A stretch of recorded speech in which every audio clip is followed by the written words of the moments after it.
Remittances are the epitome that depicts the hard work and sacrifice migrant workers or individuals who support their families and communities through the monies they send back home from earnings in another country. For some family members back home, this is all they depend on to cover basic needs such as food, housing, and education. In Namibia, over 1.5 billion of remittances inflows are recorded annually, mostly comes from Canada, the US, and parts of Europe such as the UK, contributing to about 0.9% to the gross domestic product. A significant part of this support goes to rural communities, thus augmenting livelihoods and socio-economic growth as well as reduce poverty.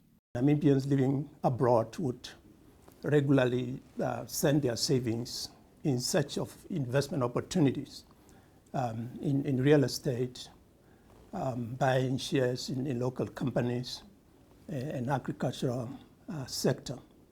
And thirdly, an important contribution of remittances is in the form of foreign currency earnings.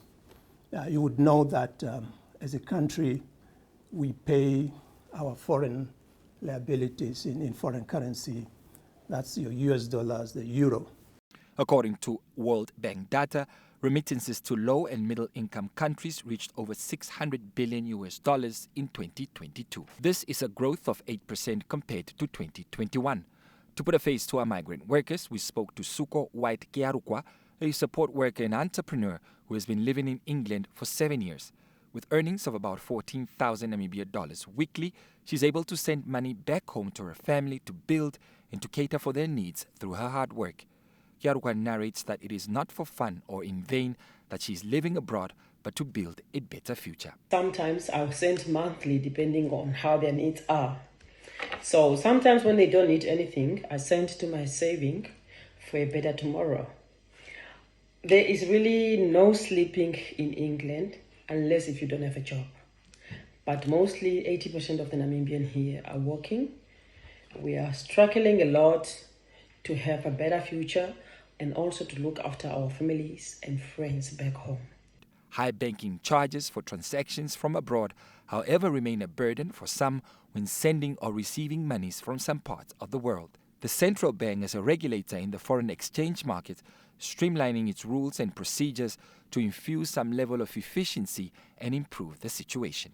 A global average is around 5%, but in this part of the world, you'll be talking of something north of 10%. Also, we are looking at the licensing framework to allow participants that would make use of technologies to bring about the needed efficiency and also help drive down the cost of remittances. Remittances remain resilient but likely to slow, says the World Bank in its 2023 report. This may hold true for Namibia, as the entry of Namibians into the United Kingdom may be affected negatively because of the new visa requirements.